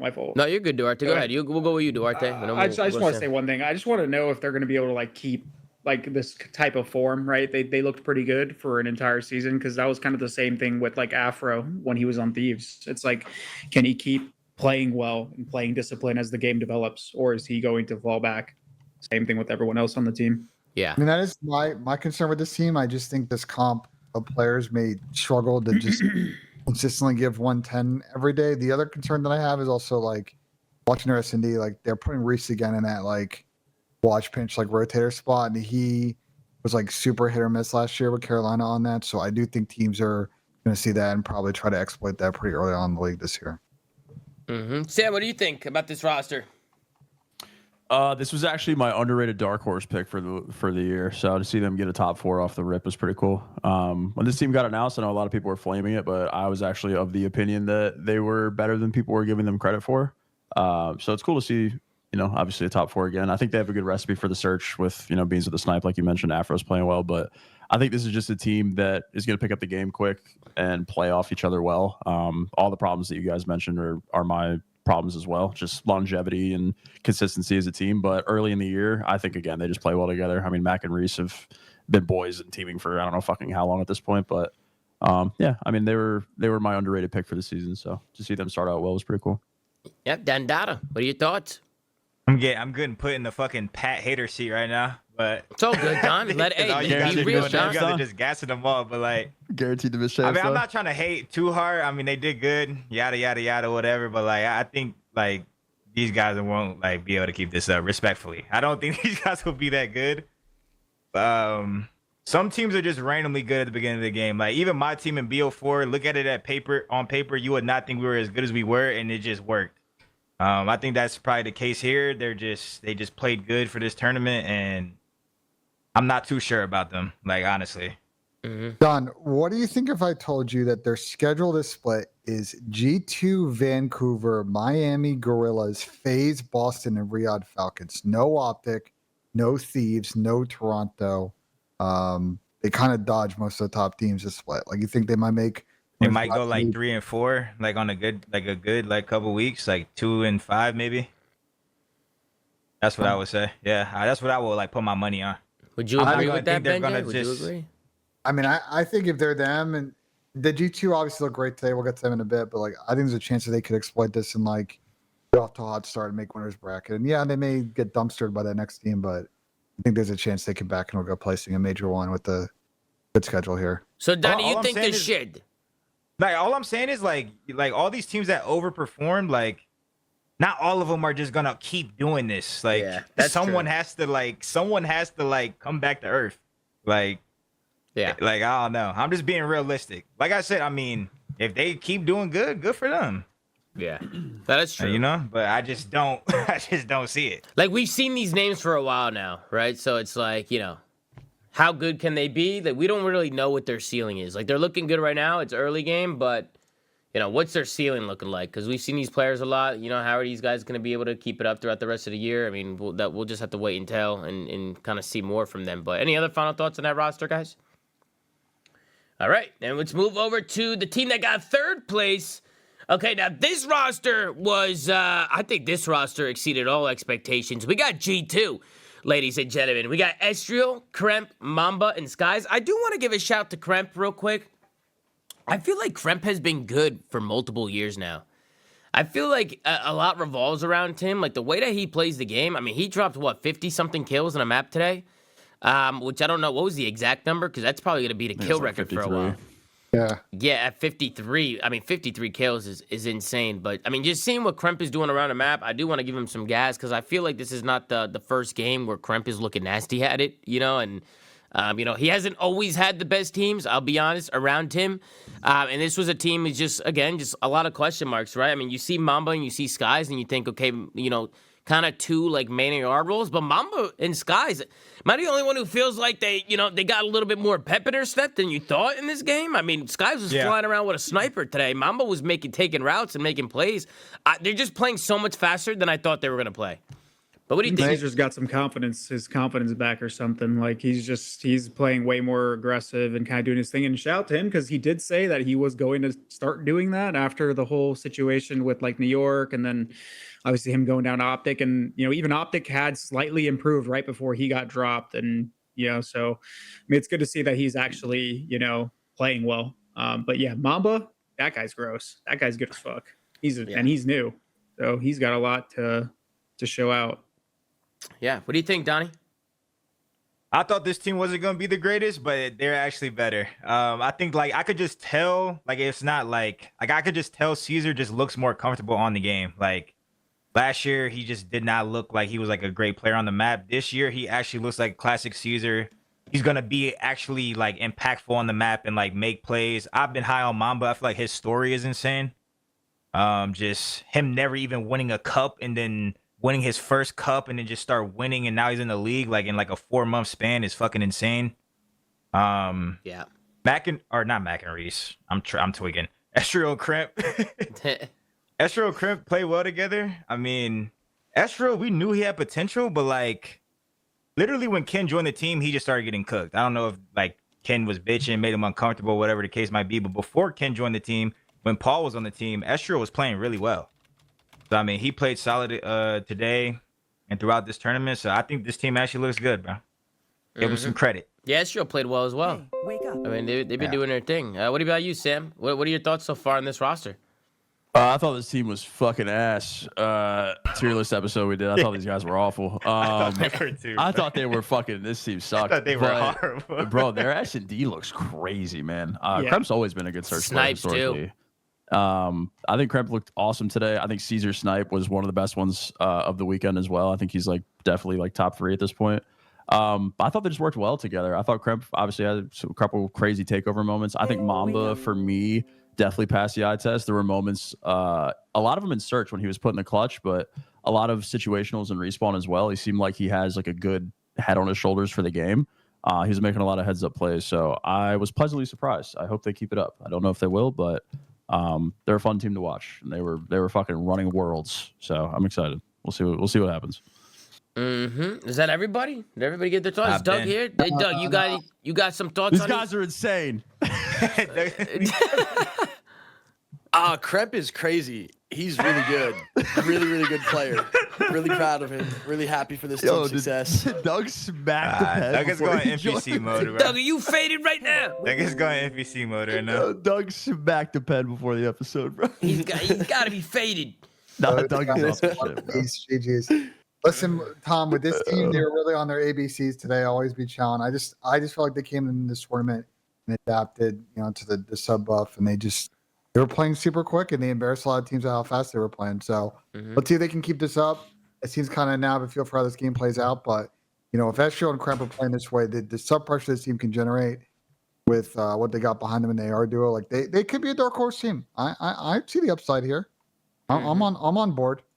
Yeah, I just want to see a Minnesota team do good, bro. I know Minnesota sports fans are just a tortured bunch, and this G2 franchise just had a lot of cursed teams. Shout out 9, man. Seriously. Yeah, I mean, geez. A lot of just series they've thrown away. So I would love to see this a rocker G2 team like actually put together and be a top squad. Yeah, for sure. Anybody else got anything else to say before we talk about these last 2 teams, which is last thing I'll say real quick is like the reason why I don't think these guys will fall off is just like strictly eye test. Like the people, like how Sam said, I expected them to be shit. The people who I expected to be shit were playing like shit last year, and they just literally just from like watching them, like they just look like they're more comfortable in the game. So I just feel like they should be all right. They should be all right if they should be all right. Don, you know what also hits the eye test? What? A nice display for the gaming room. beautiful. Use code FaZe, ridiculous discounts with the code FaZe. You guys can use the command in chat, command display if you want to see the link, but for a breakdown, all the way up to 46% off on display, over 2 million officially licensed designs, including Call of Duty designs. So they're perfect for the gaming room, living room, bedroom, and more. Make sure you check it out. Fast shipping, and it goes on your wall with the magnet. That's awesome. It's easy. And bro, we got to get one for Pat, man. So make sure you check them out. Display command in the chat. Yep. I got 3 of them. I got 3 of them up on my wall right now. Duarte's already got them up. Ben, that was so good. That was like good, you were reading it off the that was screen, good. It man. is fucking hell. Those might was be fantastic. all That was empty godlike. monster That was actually like 99 I mean, right chat, there. can we get a fucking round W's of in the applause chat. for that? W's in the chat. Oh, man. Friendly What a reminder great that code FaZe, you get for 1 to 2 displays, you get 37%. From 3 to 4, you get 43%. And from 5+ displays, you get 46% off. So there's over 2 million designs. Make sure to go check it out. The more you get, the more off you get. So shout out to Display for sponsoring today's show, man. We really appreciate y'all. Absolutely. Benji, that was phenomenal. That was absolutely phenomenal. Appreciate W it. Display. Duarte, that's cool. I didn't realize you had him up, Duarte. I didn't realize you had him up right there. Yeah, I'm a big Souls-like enjoyer, like RPGs. So I got the Dark Souls, Elden Ring, Sekiro. I got all. Oh yeah.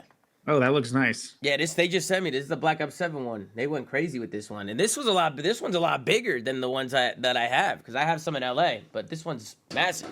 But W Display, man. Now let's go over to the last 2 teams, man. What everybody wants to talk about. We got Optic Texas going up against the Gentlemates. I mean, they were called Orglis in the 75K Pro-Am. But I think we all know that they're probably going to be Gentlemates, but we'll see. Ben, they're announcing that on Wednesday, correct? Go talk in the boys. their annual Wednesday Gentlemates keynote. They're going to probably be discussing this in many of the topics. So I think that's why they put under the still orgless title for this tournament. Yeah, but let's take a look here at the stat sheet. We had a best-of-7 grand final. Keep in mind, up to this point, Optic Texas did not drop a map in this tournament. 3-0, 3-0, 3-0, 3-0, all the way to the grand finals, where LAG was able to keep up and take 3 maps here. We take a look at the stat sheet. We had a 1.08 from Dashy, a 1.08 from Hook, a 1.05 from Merc, and at 1.01 from Shotzzy, just so well-rounded from top to bottom. I think that's what's making these guys just so deadly right now.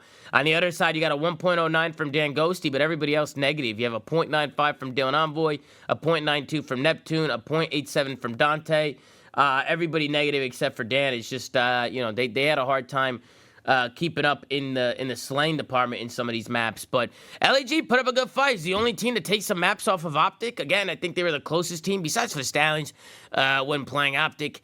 And, Optic came out victorious. I think they've deserved it. I mean, I went to a last map, but I think we all thought that Optic was going to win this grand final with the way that they looked going into it. I don't really want to sugarcoat it.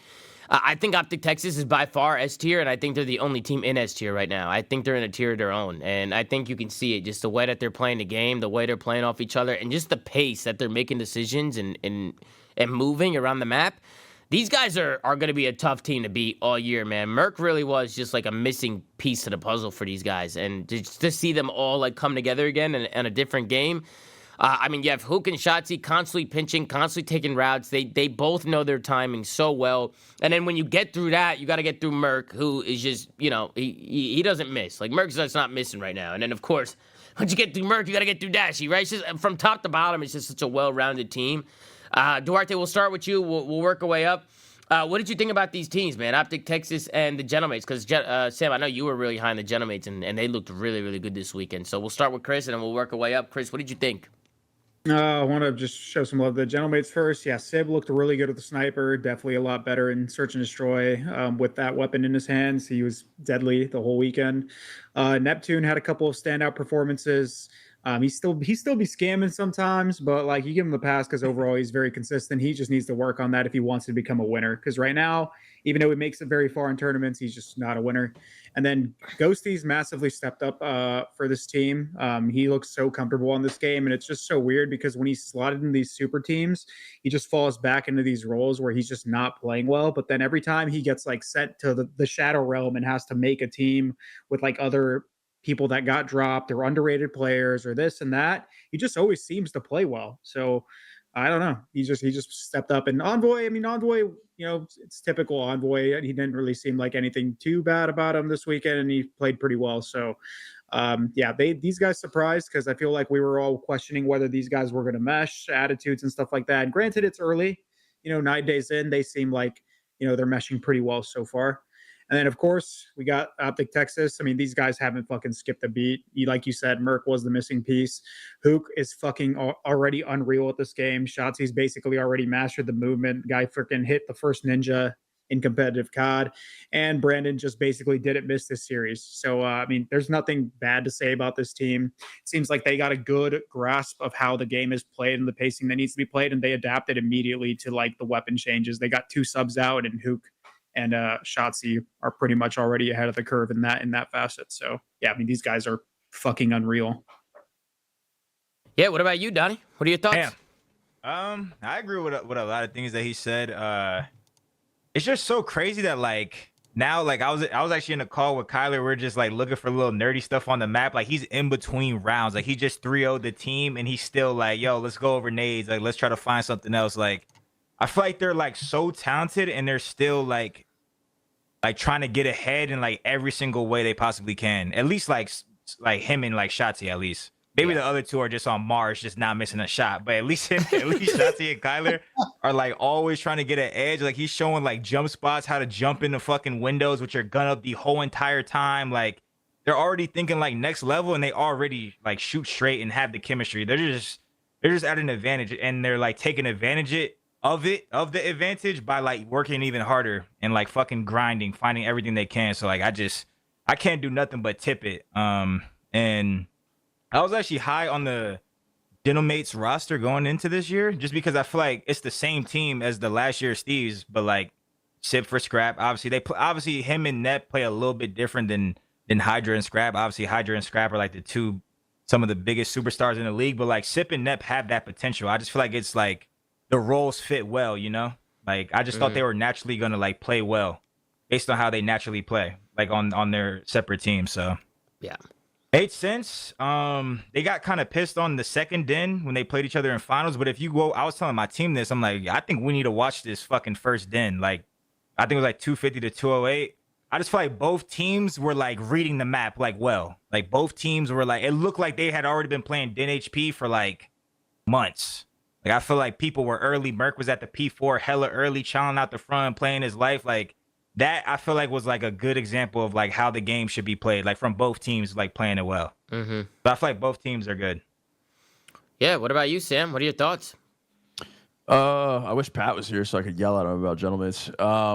And about Optic. And about Optic. I mean, I was going to bat for Gentlemates for like 45 minutes on our tier list episode. I said this team was going to be good. I said this team's skill ceiling was obscenely high, and then for them to make a final off rip was cool. Optic obviously needs no gas. I mean, they haven't skipped a beat. They're without a doubt the best team in the game, and I don't think it's close right now. Even though this went 7, I think Optic is miles ahead of this LAG team still. But I agree with Donnie. I think the roster composition was like the main thing that really had me with high aspirations for this LAG team. I think it's just put together well. But to the point that Ben makes a lot, I also agree with. I think the thing that's going to break these guys apart is just the practice room and the environment and when things aren't going well.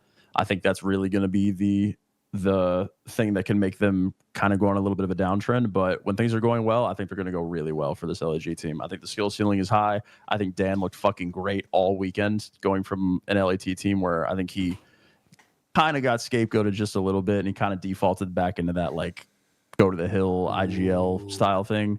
The way he played this weekend was awesome. Net played really well. Dante looked great with a snipe. I think Dill like individually didn't really excite me, but he was still doing what he needed to do. So I think LAG is going to be competing for Sundays all season, but Optic is, I mean, it's just belt to ass, bro. Those guys, they're fucking unbelievable. Yeah.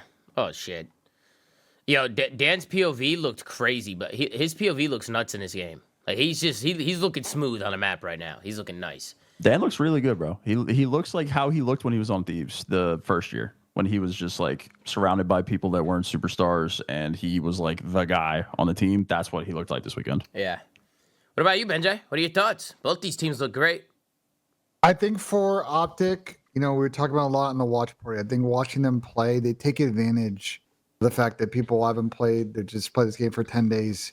When they're getting that off lane spawn, they're hitting that route. They're trying to be unpredictable. They're trying to 2-2 and double pinch. Like they're just throwing a lot of different looks at people, while a lot of teams now just kind of focus on the lane and like what's in front of them. And so I think their unpredictability, the fact they're spraying the map, I think is why they're ahead on now. Of course, skill and teamwork are a big part of that as well.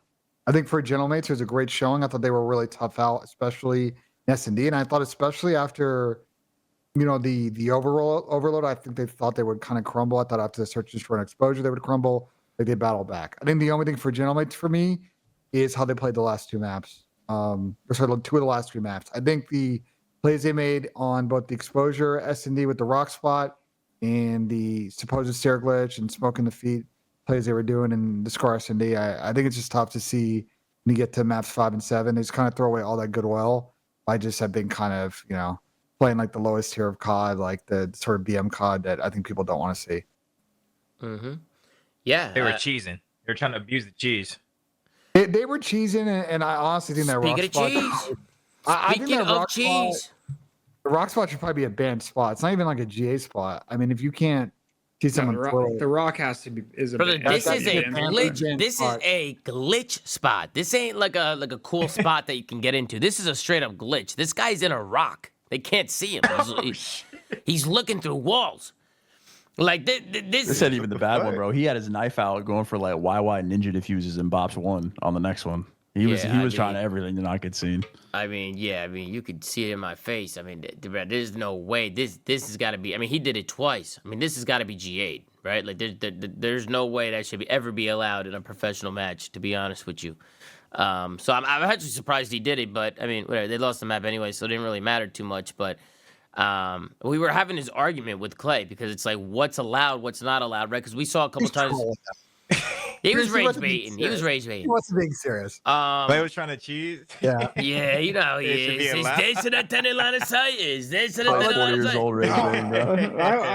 Question for I you just is, think. like, question for you, Tom. Like, I honestly feel the league tomorrow and Tuesday, like they got to put a stop to this now, because it's only going to get worse if they don't actually, as a league, define what glitch spots are banned and DQable and what is considered like good in the eyes of the league. Listen, I need, feel like it's obvious, Ben. Listen, if you're in like a spot where you're like, for instance, Shotzi was on top of the arch today in the middle of in the mid map, in the mid cut on Den.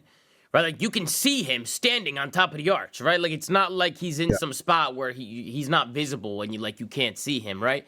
It's pretty obvious. Like if it's like a spot that's hard to get into and you can see the guy and you can visually shoot the guy and kill him, I don't think it's a problem. I think it takes skill to get into some of these spots, right? But something like this, where it's like, you know, if somebody's in a tree or in a rock or under the map and shooting people from under the map, or something where like you can't counter it, you can't see him, then that's a glitch, right? Then that's something that, like, in my opinion, just shouldn't be allowed, right? I feel like it's pretty obvious, but if they can't find, like, a rule to, like, bridge it, then they're just going to have to go spot to spot and just say, this is allowed, this isn't allowed, Or if right? you're Like, seeing people through walls, it is not. It needs to be banned. yeah, bro. 100%. Needs to be banned. It shouldn't even be a thing. Or, I mean, I'm sure the devs are looking at this and probably will just take the rock out. You know what I mean? They're probably just going to take the rock off the map after seeing this, to be honest with you. Especially with how hands-on the devs have been in Maddox, I just don't think they're gonna let shit like this fly. They'll probably patch it. You know what I mean? But yeah, this is just this is a glitch spot, right, guys? This is a glitch spot. This is 100% a glitch spot. You know, in the case of CDL, like this is the first game that they have had to administer with like significant vertical movement like this, and this is a potential learning lesson because they can go one of two ways, which is they cannot change the rules, leave it as is, and this is going to be one of many situations that they're going to have to just deal on a case-by-case basis, and it's going to be hit or miss on how they do it in a fair way, or if they were smart, which is they work today, tomorrow, and they send a league memo to everybody and say, hey, with these spots, these are the 3 or 4 guiding principles we have and what defines a glitch spot. You violate this, you DQ the map, you DQ the series, whatever. They should put a stop to it now before it becomes a bigger problem. Yeah, I agree. I'm sure they're already talking about it, and if they're not talking about it, somebody should. This was probably the best clip I've ever seen. This is insane. What a segue. And this is what, like fucking first 2 weeks of the game, first week of the game? I mean, bro, what the hell? I mean, I'm going to sound insane when I say this, but that is legitimately one of the most impressive things I've ever seen in Call of Duty. Bro, this clip is insane. This is actually insane. He ninja'd him in COD.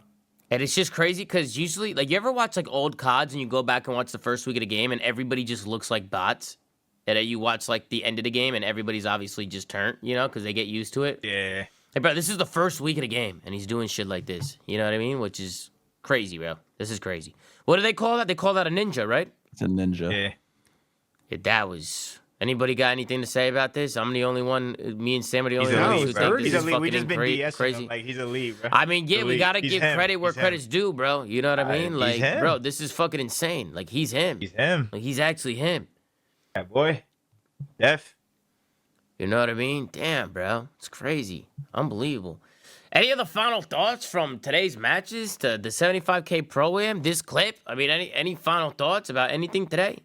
We're in for a hell of a year, man. Black Ops 7 competitive is lit. It's so fun, bro. It's so fun to watch. I love it. I actually can't wait till the season starts, too. When does the season start? December 6th, right? Or December 5th?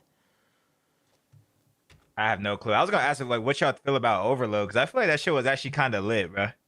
I'm fun not to watch. hearing overload slander, bro. I'm not. That shit was kind of lit. That game mode can be No, good. I get maybe the players that's to some degree might not like certain aspects of it, but from a viewing perspective, it That shit is fucking way wipes better. the floor with Control, bro. That shit is way better, bro. Control was the tune out, bro. Like you would see that map load up and you would just be checked the fuck out. You would just come back like 10 minutes later and it's like, oh, you're either 2-0 up or we're going last round or some shit, and then you lock in. Like, yeah, I mean, but dude. Optic Texas have now won 14 tournament series in a row, 46-9 overall map count, with their last loss being at Major 4 in May. The CDL series win record is 13. Do their series wins at the online 75K Pro Invitational count as breaking the record? Yeah, I mean, what do you guys think? Nah. It's technically not during the CDL season. So it's like you can't like I would still count this as like a minor tournament in terms of like accolades, but like if it's CDL win record, like you can't count it. Are they also counting EWC matches? Because that's also not. That's technically CDL, bro. Like you can't say it's not. That is actually still part of the CDL. I think they're on an impressive run that needs to be tipped, and I think to the point of what you said, Don, they need to keep that hunger that they have right now. That's a big piece of why they're at where they're at. It's not just a skill; it's the fact that they're trying to get even farther ahead of people. To get away from that, you let the pack catch up, and then you never know. Right now, if they keep at this pace, it's gonna be tough for someone to catch up to them. Yeah, agreed. And then there was another spot that Dylan Envoy got into that people wanted me to pull up. You guys know what I'm talking about when he was laying down in the smoke, and he made Listen, bro, that's a ball don't lie around, man. They got 1v3'd immediately. They did get 1v3'd after that. That is true. Okay, but just to show you guys what we're talking about here, I don't even know if it was a stair glitch because he was at the bottom of the stairs. I mean, it was just funny because he literally basically broke 2 GAs in one play with throwing the smoke down and then looking above the stairs like this. But a stair glitch is when you're at the top step, right? And you're kind of like he was at the bottom of the stairs. So I don't know if that was really a stair glitch, but it was just funny. Everybody was freaking out when he was doing this. I think obviously the smokes, people were talking about the one ways, but hey, listen, bro, if smokes are in, people are going to be doing that, right? You can't GA somebody singing a smoke. That's not going to happen. Yeah, but that's not even a one way. Like he's just sitting in the smoke and he got caught off guard. Like it's not like he couldn't see. If he looked in his direction, the guy would have saw him. It's like transparent as fuck in this game. It's not like. Don't lie, Kyler 1v3. Am I the only one who thought Kyler was gonna bounce off this wall in front of him? He already clutched 2 plays doing the same thing. He pops a piece and then bounces off the wall in front of him and shits on the third guy, but he actually ran backwards this time. But Kyler with another 1v3. How many times has this guy clutched already? And it's been fucking 2 weeks. I mean, it's crazy. Not even. It's been a week. This guy's clutching everything. Everything I will say, Tom, is I do think the pros will probably attempt to just sort of GA that type of situation, right? Because it kind of goes kind of like some level of bad sportsmanship. So I don't know if they'll be successful in past years. They have been successful with that maneuver, but it kind of goes in the spirit of what you'd want the smoke grenade to be used for. It's just advantageous, bro. It's not like the other games. Like he's laying in a smoke and hiding, but he's not. That's not a one way. Like I said, if he would have looked at him in his direction, he would have killed him. You can't GA somebody sitting in a smoke. And even if you attempt to one way in this game, you are visible as fuck. You get no aim assist, and the other guy also gets no aim assist. It's not like you're hidden like the other games. In the other games, you couldn't fucking see the guy one way in you. In this game, dude, you stick out like a sore thumb. We were just talking about how smokes don't even hide you from snipers. I just think what some pros are going to argue is that like you're going to get into 1v2 or 1v1 situations. That person's going to panic throw the smoke at their feet and just run around and make things. And he picked it in his class. I'm telling you what their argument is. And he picked it in his class. Like he should be entitled to use it. That's like saying, "Oh, guy got in a 1v2 and got a free kill off a stun grenade." Fucking cheese. What? It's utility. It's meant to be used. I hear you. I think this is just—it's going to be an argument amongst the pros about whether or not the spirit of the game that they want to. I hear you. So. Listen, last thing to end the show, okay? Does this event count? The 75K prom? Do you count it as a chip? What do you guys think? As a major, no, bro. As a major, count everything, bro. Hitch tweeted out, if UMG Chicago for 10K counts as a chip, then the first official CDL kickoff for 75K counts too. It counts. What interaction for me? I'm counting GB golds. I'm counting fucking 2K wins. It all counts. If we're bro. counting GB golds, I might be number 1. I might be up there. And I really wish there was a way I could look at my game battles profile. It's been you can't look at it anymore. There's no way to look at it. I'd counter like the online minors, bro. It was literally it's like an online. It's like an online tournament. Chip. They just look at it like they just cashed out, bro. They had a good night. Exactly. They got some good cheddar. This isn't LAN. Guys, I was a LAN. Yeah, it's not a LAN, bro. It's not even a LAN. It's not LAN. It can't be a chip. My bad, Dallas Empire. Doug, is this a chip, Doug? This is not a chip, bro. Absolutely not. Yeah, I mean, it's online. It's a pro-am. Yo, Doug, turn your cam on, bro. How do I do it? I don't think he could. He's not in the ninja. We see so those, he's not gonna be able to get in. fucking eyeballs, though. You know what I mean? Does it? Nah, Doug is 100% fried. Doug is fried, bro. Doug is 1,000,000,000% fried. Doug is fried. We've lost the plot, bro. But anything else, guys, before we head out of here? Anything else that you guys want to get off your chest? Anything you want to say before we dip out? I gotta rip a putt, don't I? Rip a putt, NJ. Rip a putt real quick, man. First putt Unbelievable. of the season. I'll be honest, I have not played a lot of golf as of late. So don't be surprised if I miss this. Hey, let's go, Benji. Let's see what Benji's got. Move your camera, too, because we can't see shit. Okay, and friendly reminder, chat, today's episode is sponsored by Display. If you get 1 or 2 displays, you get 37% off. You get 3 to 4, you get 43% off. If you get 5+ displays, you get 46% off. Over 2 million designs at display.com. Make sure to use code FaZe to get the discount, folks. Make sure to check it out. And also, ZOOMAFIA.gg, the merch is out. It's out for a limited time, so if you want it, make sure you get it while you can. ZOOMAFIA.gg for the merch, folks. Did you hit that? Fuck, you hit that quick. I blinked and you hit that shit. Benji. No, Man, Benji's just too icy, man. He sunk that so fast. I want to get out to a hot start. I was really bad at the beginning of last season with the putt, so I'm trying to get out to a hotter start this year, you know? Let's get it, man. First putt of the season. Benji, how's it feel? It feels great. It feels great to get on the board 1-0, Tom, and we're going to kick it on from here. Yeah, guys, thank you guys so much for watching. We will be watching more gameplay when the season starts. We'll be tuning in. I mean, guys, there was just 30 fucking matches this weekend. I mean, watching gameplay was kind of not really ideal. We were going to hop kind of into, like, the analytical breakdown when the season starts. So, you know, we'll get more of that. December 6th, I think, is when it starts. December 5th or December 6th. Around there is when the league starts. So, super hyped up about it. And I'm super hyped to have Donnie a part of the squad as well. We have Donnie, we have Dylan attached, we have that Nub, Enable. We got some different people, some new faces that you're gonna be seeing a lot more on the flank. So super excited to have these guys on. Huge shout out to Doug Sitzer-Martin over by Next Threat. Next Threat's doing an amazing job. Shout out to Chalk. He's been in the chat all day showing love. Doug, thank you so much for hopping on, Doug. My pleasure. Yeah, Zersky. And shout out to Rambo Ray, because he's been coaching the Stallions and he's in the chat right now. W Rambo in the chat.